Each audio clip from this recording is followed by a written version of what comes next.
वही हम सब मुसाफिर है, कब्र आखिर ठिकाना। वही हम सब मुसाफिर है, कब्र आखिर ठिकाना।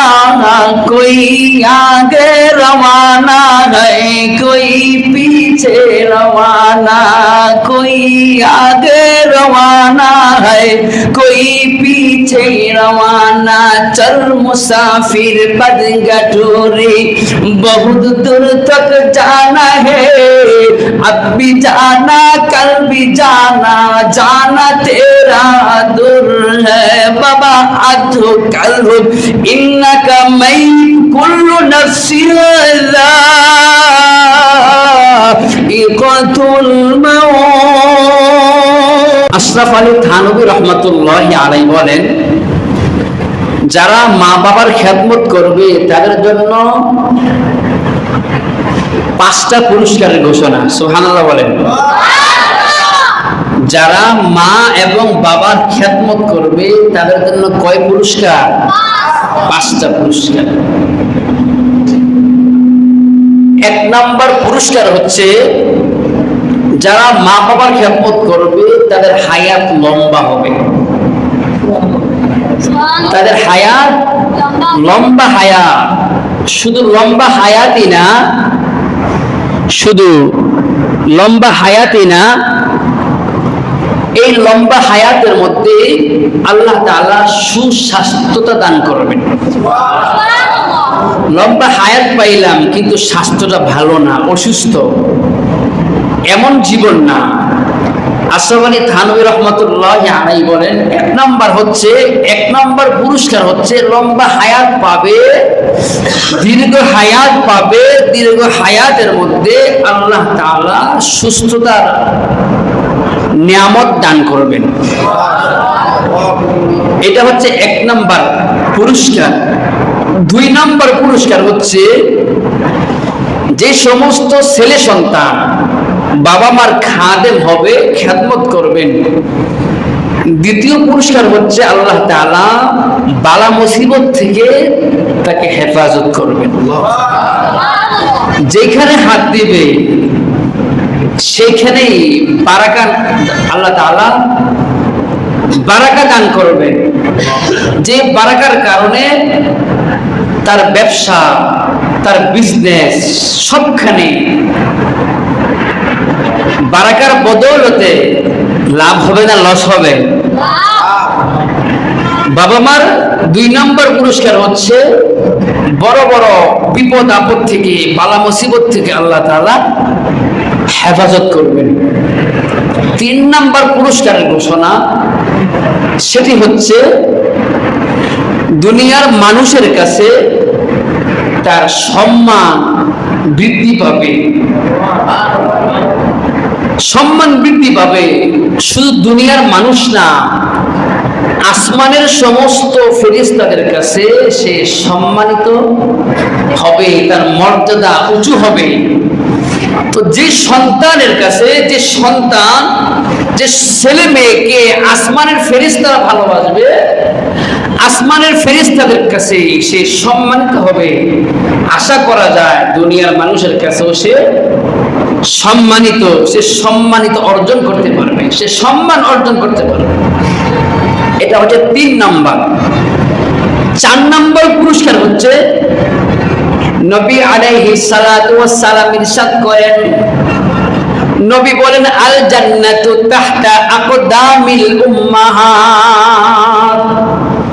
দুনিয়ার সমস্ত ছেলে মেয়েদের জান্নাত হচ্ছে তার মার পায়ের নিচে। সুবহানাল্লাহ। নবী আলাইহিস সালাতু ওয়াস সালাম বলেন, 4 নম্বর পুরস্কার হচ্ছে, বাবা, কোন সন্তান যদি তার বাবা মার খেদমত করে নফল হজের সওয়াব দেওয়া হয়। কি হজ? নফল হজ। খেদমত করবে, আল্লাহ তাআলা নফল হজের সওয়াব দিবে। সব হইতে হইতে তার আমলনামার মধ্যে যদি বাবা 100 নফল নামাজের 100 নফল হজের সওয়াব হয়ে যায়, অথবা 200 নফল হজের সওয়াব হয়ে যায়, ফেরেশতারা একটা অ্যাপ্লিকেশন করবে, দরখাস্ত করবে কার কাছে? কার কাছে? আল্লাহ তাআলার কাছে একটা দরখাস্ত করবে, মালিক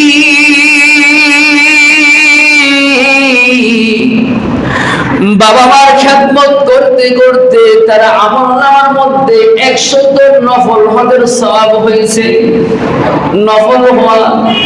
নফল হজ করছে, বাইতুল্লাহ চোখে দেখে নাই, মদিনাও চোখে দেখে নাই রে বাবা। জমজমের পানি, জমজমের কূপটা পর্যন্ত আল্লাহর বান্দার আমলনামার মধ্যে 100 নফল হজ জমা হয়েছে, উমরা হজ জমা হয়েছে, মাগার বাইতুল্লাহ চোখে দেখে নাই, মদিনা চোখে দেখে নাই। আরাফার মাঠ যেইখানে লক্ষ হাজিরা বাবা একসাথে জমা হয়ে যায়, 100 উমরা হজ হয়েছে, মাগার চোখে দেখে নাই।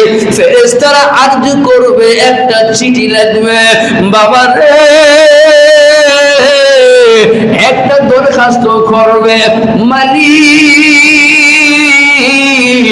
আমাদের কাছ থেকে দরখাস্ত হচ্ছে, তারে সচক্ষে বড় হজ করার তৌফিক দান করো। আর কত অন্ধ হজ করবো? আর অন্ধ হজ না, 100 হজ দেখা যায়, কিন্তু বাইতুল্লাহ চোখে দেখে নাই, মদিনাও চোখে দেখে নাই। এই পাগলের সচক্ষে যেন মা বাইতুল্লাহ যেন দেখতে পারে, লাব্বাইক বলার তৌফিক দাও আল্লাহ, হজের আসওয়াদ ধরে ধরে চুম্বন খাওয়ার তৌফিক নসিব করেন। এই দরখাস্ত আল্লাহ কবুল করবে। আল্লাহ তাআলা আপনাকে সচক্ষে বাইতুল্লাহ দেখার তৌফিক দান করুন। কার দোয়া? দোয়াটা কার? বাবা মা। আপনি যদি বাবা মার খেদমত করেন, দোয়া করবে না? করবে না? এই যে আপনি বড় হজ করতে পারলেন, দোয়াটা ছিল কার? আব্বা আম্মা। এটা হচ্ছে 4 নাম্বার পুরস্কার। যে বান্দা বান্দি বাবা মার খেদমত করবে বাবা, 5 নাম্বার পুরস্কার হচ্ছে সে যখন মৃত্যু শয্যায়, কথা বলতে পারে না, মানুষ পর্যন্ত চিনতে পারে না, কোনটা ছেলে কোনটা মেয়ে, মুমূর্ষ অবস্থায় আল্লাহর নবী বিশ্বনবী রাহমাতাল লিল আলামিন বলে, আমার উম্মত রে, প্রতিটি মানুষের সাথে একটা শয়তান আছে। এই শয়তান কতদিন থাকবে?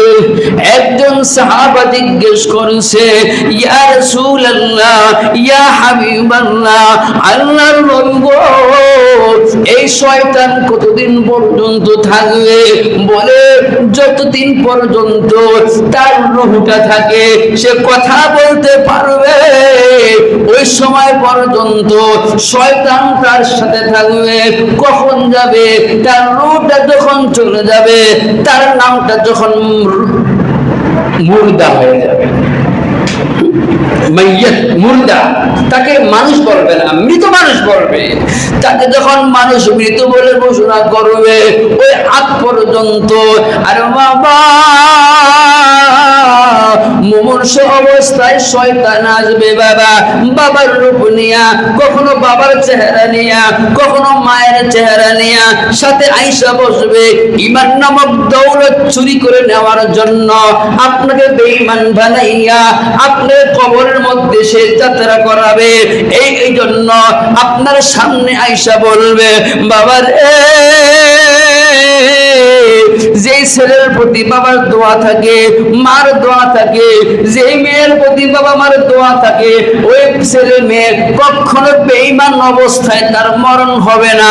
মুমূর্ষ অবস্থায় আজরাইল যখন চলে আসবে আমার রূহ নেওয়ার জন্য, ওই মুহূর্তে ওই মুমূর্ষ অবস্থায় তার জবান দিয়ে বের হয়ে যাবে লা ইলাহা ইল্লাল্লাহু মুহাম্মাদুর রাসূলুল্লাহ সাল্লাল্লাহু আলাইহি ওয়াসাল্লাম। শয়তান বাবা কপালের মধ্যে থাপড়াইতে বের হয়ে যাবে, পারলাম না রে, পারলাম না, ঈমান নামক দৌলতটা নিতে পারলাম না, বেঈমান বানাইতে পারলাম না। কেন পারলাম না? মায়ের কারণে। কেন পারলাম না? বাবার কারণে। এই সন্তানের প্রতি তার বাবা তার মার একটা দোয়া ছিল, আমাদের সামনে শয়তানের সামনে ওই দোয়াটা পর্দার আকারে ছিল, যার জন্য বেঈমান বানাইতে বাবা পারে নাই। বাবা ও আমার যুবক ভাইরা, 5টা পুরস্কারের সে মালিক হবে। সর্বশেষ লা ইলাহা ইল্লাল্লাহ মুহাম্মাদুর রাসূলুল্লাহ সাল্লাল্লাহু আলাইহি ওয়াসাল্লাম কালিমা পড়তে পড়তে জান্নাতের মেহমান হয়ে যাবে। 5টা পুরস্কার কম হয়েছে না বেশি হয়ে গেছে? সফল বান্দা, সফল বান্দি তো তারা শেষ বেলায় যার লা ইলাহা ইল্লাল্লাহ বের হয়। কি কোন ওহি হাম সব মুসাফির হ্যায়, কবর আখের ঠিকানা, वही हम सब मुसाफिर है, कबर आखिर ठिकाना, कोई आगे रवाना है, कोई पीछे रवाना, कोई आगे रवाना है, कोई पीछे रवाना। चल मुसाफिर बदगठोरी, बहुत दूर तक जाना है, अब भी जाना कल भी जाना, जाना तेरा दूर है।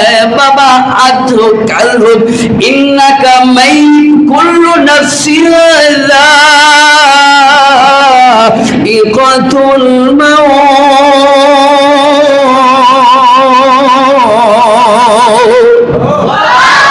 বাবা দুনিয়াতে আসলাম মৃত্যু অনিবার্য। আগামীকাল সূর্য উঠবে বাবা, সূর্য উদিত হবে, এটা যেমন সত্য কথা। যারা বেঈমান, যারা কাফের, যারা মুশরিক, যারা নাস্তিক আছে, তারা পর্যন্ত বাবা আল্লাহ মানে না, মাগার মৃত্যু হবে এটা মানতে রাজি আছে না? আছে না? বাবা মার দোয়া আর আল্লাহর মাঝখানে কোনো পর্দা থাকে না। বাবা মার দোয়া আল্লাহর মাঝখানে কোনো দেয়াল থাকে না। যেই দোয়াই করে ডাইরেক্ট আসমানে উঠে যায়, যেই বদদোয়াই করে পর্দা নাই তো ডাইরেক্ট আল্লাহর কাছে চলে আসে।